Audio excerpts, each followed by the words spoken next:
For nearly 500 years, a web of trade routes stretched across the ancient world, connecting the silk workshops of Han China to the markets of Rome.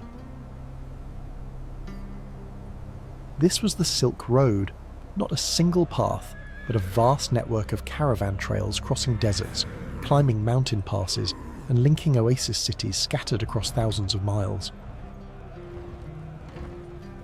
In this episode, we explore how this extraordinary system worked, the goods that made the journey worthwhile, the methods that made it possible, and the merchants who risked everything to connect civilizations.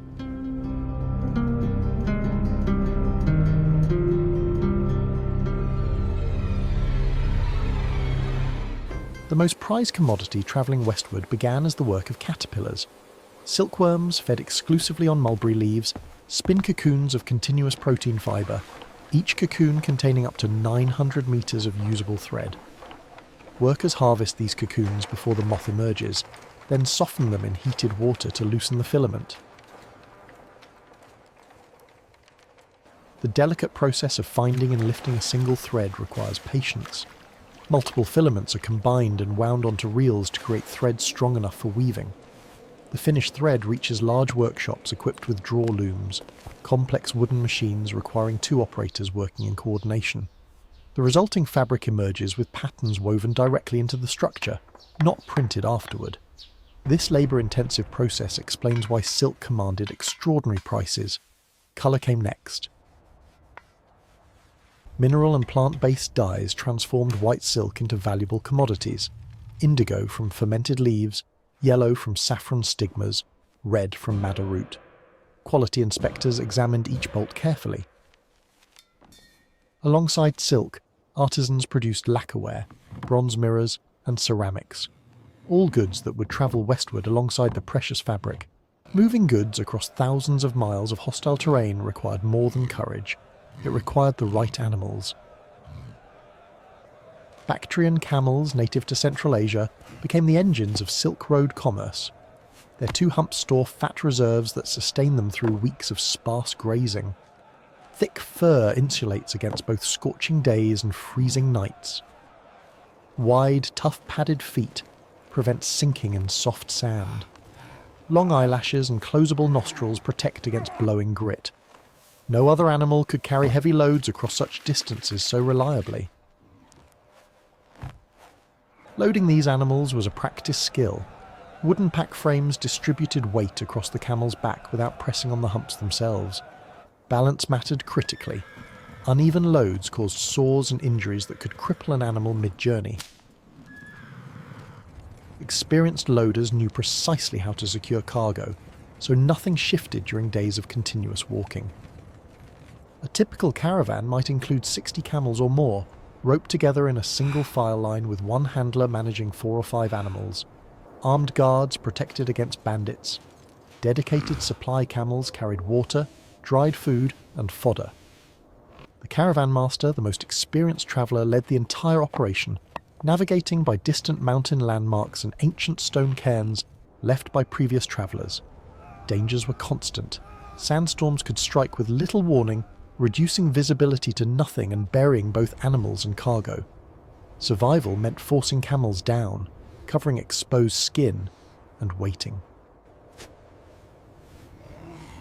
When temperatures proved too brutal, caravans travelled at night under star-filled skies, navigating by celestial patterns their guides had memorised across generations of desert crossings.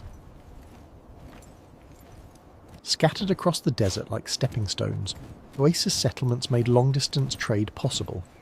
These isolated pockets of green existed where underground water reached the surface, supporting permanent communities that served as vital rest stops for passing caravans. Without them, crossing the vast desert expanses would have been impossible. Oasis dwellers developed sophisticated techniques to capture and manage scarce water. Deep wells tapped underground aquifers, while carefully maintained irrigation channels distributed water to agricultural plots. Date palms provided shade for smaller crops growing beneath: grains, vegetables, melons. The surplus fed both residents and the steady flow of travellers willing to pay premium prices for fresh provisions. The caravanserai stood at the heart of every significant oasis, a fortified inn offering secure storage, sleeping quarters, and stabling for animals. Here, caravans travelling in opposite directions crossed paths.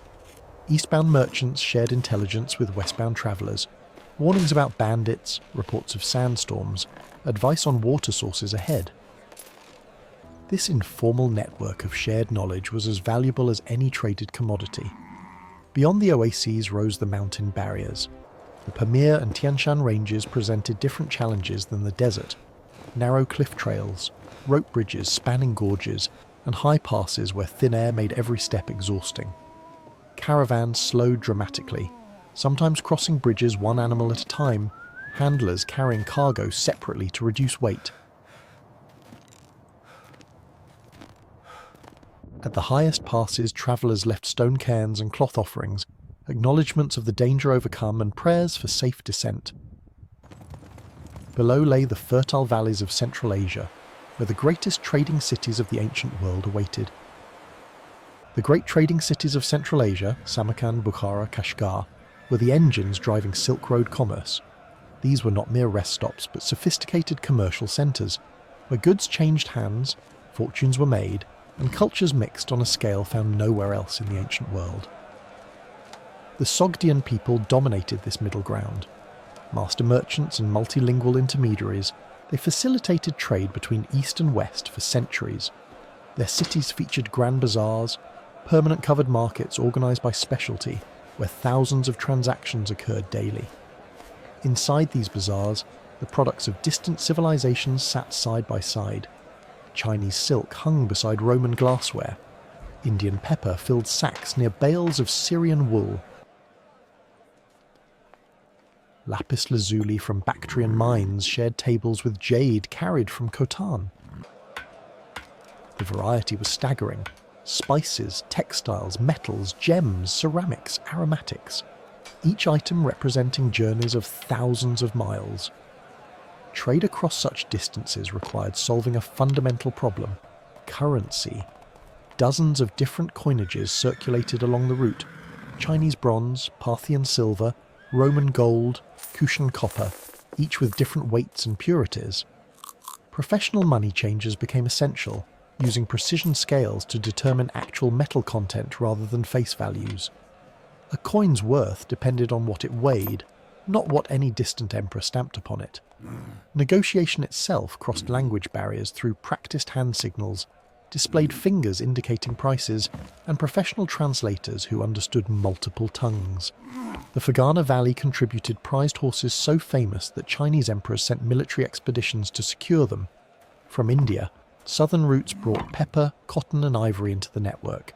The Parthian Empire controlled the western reaches of the Silk Road, and its merchants understood the value of their geographic position perfectly.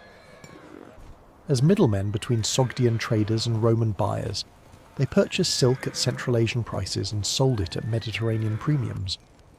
Rome had no direct access to Chinese merchants. Every bolt of silk passed through Parthian hands first. Roman demand for silk was insatiable. Wealthy citizens paid extraordinary sums for fabric lighter and finer than anything produced in the West. Roman writers complained about the trade imbalance, gold flowing steadily eastward in exchange for luxuries. But commerce continued regardless, too profitable for either side to abandon. In return, Rome sent its own products east. Blown glassware, a Roman specialty, travelled the reverse route. Mediterranean coral, prized in India and China, moved eastward by the shipload. Gold and silver coins, valued for their reliable purity, became accepted currency across the entire network. Fine woolens dyed with Tyrian purple found buyers at every stop along the route. The Arabian trade routes fed additional goods into this system. Frankincense and myrrh from southern Arabia joined the network at Parthian cities, travelling both directions, east to Chinese temples, west to Roman religious ceremonies. The Silk Road connected not just two endpoints but an entire web of regional economies. Scribes in multiple languages recorded these transactions, creating paper trails across continents. The system required no central authority, no single government controlling the routes. It functioned through mutual profit, shared infrastructure, and generations of accumulated trust between trading partners who might never meet face to face.